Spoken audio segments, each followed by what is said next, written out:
में बहुत बहुत बहुत टाइम और बहुत ज्यादा एनर्जी और बहुत बेस्ट प्रोटीन लगती है, क्योंकि स्पर्म कोई नॉर्मल सेल नहीं है। स्पर्म वो सेल है जो एक लाइफ को जनरेट करती है। तब बताया जाता था सेक्स ओनली और ओनली एक न्यू जनरेशन या न्यू, समझ रहे हो ना, ऑफ स्प्रिंग या आगे की जनरेशन को क्रिएट करने के लिए होने वाली एक मैकेनिज्म है, ठीक है। जो इसमें पड़ गया वो गया, ठीक है। यानी तब तक जब तक वो एज आती थी, यानी 21 वाली एज मान के चलो, तब तक उन बच्चों का टेस्टिस का एपिथेलियम बड़ा स्ट्रांग हो जाता था, ठीक है। इसलिए वो बहुत बलशाली हुआ करते थे, ठीक है। और वो समझते थे किस चीज को कहां यूटिलाइज करना है। पहले ही बोल रहा हूं, मैं टॉपिक से भी हट गया हूं, ठीक है। पर एज अ टीचर मुझे थोड़ा सा बताना पड़ेगा, क्योंकि टॉपिक ये वाला आ गया है, इसलिए, ठीक है। इसीलिए हम बोलते हैं कि स्पर्म का लॉस कम से कम करना चाहिए, ठीक है। कम से कम, मैं ये नहीं कहा कि, क्योंकि ये मैकेनिज्म है, स्पर्म रिलीज होगा, ठीक है, फिर मैच्योर होगा। मैच्योर होने का प्रॉपर टाइम देना पड़ेगा, क्योंकि स्पर्म के मैच्योरेशन, स्पर्म का फॉर्मेशन जर्मिनल एपिथेलियम से बन रहा है, जो पूरा मैकेनिज्म बताने वाला हूं मैं, ठीक है।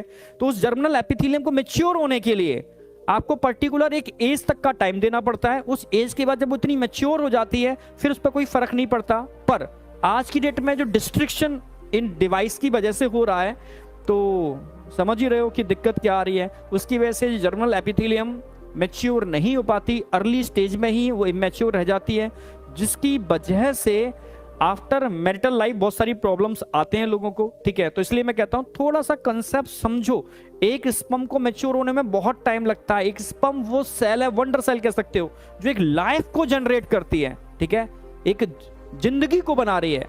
लगता है कि इजैक्यूलेशन में कोई लॉस नहीं है, ठीक है। मैं ये नहीं कह रहा इजैक्यूलेशन की मैकेनिज्म नहीं होनी चाहिए, ठीक है। इजैक्यूलेशन, ठीक है, क्योंकि वो एक नेचुरल मैकेनिज्म, नहीं करेंगे, नहीं इजैक्यूलेशन होगा तो कहीं ना कहीं उसका फॉर्मेशन स्टॉप होगा, जो मैं आज नेगेटिव फीडबैक बताने वाला हूं। पर ठीक है, आप समझ रहे हो ना, उसका ड्यूरेशन कम से कम 1 मंथ या 2 मंथ, क्योंकि मैच्योरेशन के अंदर टाइम काफी लगता है।